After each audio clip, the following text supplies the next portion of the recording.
La parole est à Monsieur Pierre Frogier pour le groupe Les Républicains.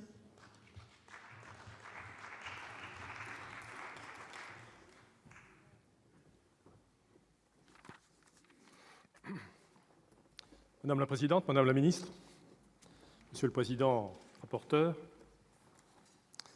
la France ou l'indépendance? L'indépendance ou la France? C'est le choix que les Calédoniens auront à faire avant la fin de cette année. Et c'est dans ce contexte que nous sommes appelés aujourd'hui, une nouvelle fois, à modifier la loi organique que nous avions votée en 1999. Et il s'agit cette fois de traduire juridiquement le compromis politique sur le corps électoral qui a été trouvé effectivement sous l'autorité du Premier ministre au dernier comité des signataires du mois de novembre dernier. Donc on ne peut que se réjouir, bien sûr, qu'un accord ait été trouvé sur la question délicate de la liste référendaire. Et cela devrait bien sûr contribuer à rendre ce scrutin incontestable. Je veux me féliciter par ailleurs, madame la ministre, de l'amendement présenté par le gouvernement visant à mieux encadrer les procurations, l'usage de ces procurations. Merci de nous avoir entendus, parce que ce n'était pas évident au départ, car le caractère de cette consultation exige que chacun d'entre nous s'exprime personnellement.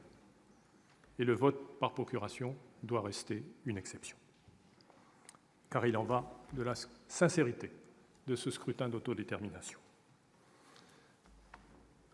Et donc, je voterai ce texte. Voilà pour ce qui concerne la préparation technique de cette consultation. Mais l'essentiel n'est pas là. Lors de son déplacement en Nouvelle-Calédonie, Madame la ministre, vous accompagniez le Premier ministre au Congrès de la Nouvelle-Calédonie. Et vous avez entendu, comme moi, le Premier ministre affirmer devant la représentation territoriale: le peuple calédonien serait amené à s'exprimer souverainement.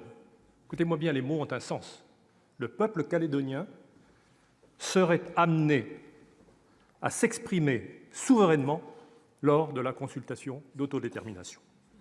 Que le Premier ministre de la France fasse référence dans son discours à un peuple distinct du peuple français, qui, de surcroît, serait souverain, et ce, à quelques mois du scrutin d'autodétermination, ça ne peut pas être une maladresse. Cela marque une orientation. Inscrire, d'ores et déjà, la Nouvelle-Calédonie en marge de l'ensemble français. Donner des gages aux indépendantistes, que l'on sait pourtant minoritaires parmi les citoyens calédoniens. C'est la poursuite de l'ambiguïté à laquelle nous ont déjà habitués les gouvernements de François Hollande pendant 5 ans. Signe des temps d'ailleurs, comme sous la précédente majorité, c'est toujours l'ancien directeur de cabinet de François Hollande, haut fonctionnaire d'une grande respectabilité par ailleurs. C'est toujours lui qui représente l'État en Nouvelle-Calédonie et qui préside à nos échanges dans une continuité tranquille par-delà les alternances. Cette ambiguïté, elle est partout dans la manière dont l'État aborde cette consultation. Car, ne nous y trompons pas, dans cette affaire, les positions respectives des partisans du maintien dans la France de la Nouvelle-Calédonie et des indépendantistes, ces positions des uns et des autres sont parfaitement connues. Le seul dont l'avis n'est pas connu, le seul qui refuse de s'engager dans ce débat, le seul qui ne veut pas dire ce qu'il veut, c'est l'État. Comme si l'État avait peur de dire que le fait que des centaines de milliers de Français pourraient quitter l'ensemble national ne lui est pas indifférent. Est-ce si difficile pour l'État de dire son attachement à une Calédonie dans la France? Au lieu de prononcer ces mots simples, Madame la ministre, vous nous demandez de nous réunir à Nouméa. J'ai bien entendu vos propos lors des vœux que vous avez prononcés en votre ministère, de poursuivre le dialogue politique. Qu'est-ce que ça veut dire? C'est nous demander, pour ne contrarier personne d'ailleurs, de nous réunir dans des groupes de travail afin de préparer, en tout cas c'est comme ça que je l'interprète, l'hypothèse d'une Nouvelle-Calédonie dans la France, mais aussi l'hypothèse d'une Nouvelle-Calédonie indépendante. Mais rassurez-vous, je ne tomberai pas dans ce piège.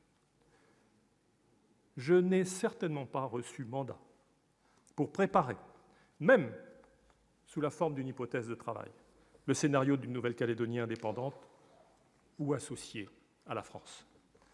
Toute l'histoire du parti politique que je préside, toute mon histoire personnelle, c'est de permettre à la Nouvelle-Calédonie de rester française. Et l'État, à quelques mois de ce référendum, politiquement mal préparé, je le dis, je le répète depuis tant d'années, voudrait que je donne ma caution à cette démarche. Mes chers collègues, je le dis très clairement devant vous cet après-midi. L'État n'a par définition aucune légitimité pour préparer l'indépendance, tout simplement parce que l'indépendance, c'est la fin du lien politique et juridique avec la France. Dans ces conditions, je vous demande, Madame la Ministre, solennellement, devant la représentation nationale, de préciser le cadre politique des groupes de travail animés par le représentant de l'État en Nouvelle-Calédonie. Préparons-nous aussi l'indépendance ou une solution qui s'y apparenterait? J'attends de votre part une réponse claire pour permettre à chacun de se positionner en conscience. Oui, l'État vous demande d'évoquer aussi l'hypothèse de l'indépendance, ou non, l'État prépare la seule situation qui relève de sa compétence d'ailleurs, c'est-à-dire le maintien dans la France. Ça ne devrait pas être difficile pour un responsable national de répondre à cette question, aussi clairement que je le formule. S'il s'agit de préparer notre avenir dans la France, comme c'est la responsabilité première de l'État, alors dites-le, et je m'y engagerai de toutes mes forces. Mais s'il s'agit aussi de préparer l'hypothèse d'une indépendance, ou d'une indépendance association, alors je vous combattrai résolument. Madame la Ministre, la première qualité des responsables politiques, c'est la lucidité. Et la lucidité, c'est de constater, comme je l'ai fait, que le temps de la recherche d'un nouvel accord politique est derrière nous. Signataire des accords de Matignon, signataire de l'accord de Nouméa, j'ai tenté pendant près de 10 ans, d'emprunter tous les chemins possibles, pour empêcher qu'un référendum brutal et mal préparé ne vienne anéantir tout ce que nous avions patiemment construit. Depuis 6 ans, au lieu de m'accompagner, j'ai fait des gestes en plus pour ça, depuis 6 ans, au lieu de m'accompagner sur ce chemin, l'État a choisi de gagner du temps et parfois même de me combattre. C'est sa responsabilité, mais qu'il en assume désormais ses ambiguïtés successives. Ce que je demande à l'État, tout simplement, car il le doit à ses compatriotes de Nouvelle-Calédonie, c'est de la clarté à la veille de ce référendum. Ceci m'amène à ma deuxième question. Il existe une grande crainte parmi nous, une grande crainte, et ça a souvent été évoqué par les intervenants qui m'ont précédé. Il existe une grande crainte parmi nous sur le fait que l'État propose au suffrage des Calédoniens une question alambiquée, une question ambiguë.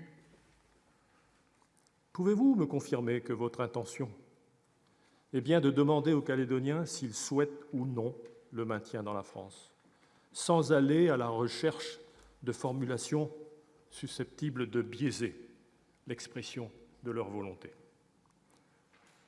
Si le temps de la recherche d'un nouvel accord est passé, la période qui nous sépare de la consultation ne peut pas être celle de l'ambiguïté. Madame, je vous remercie des réponses que vous pourrez nous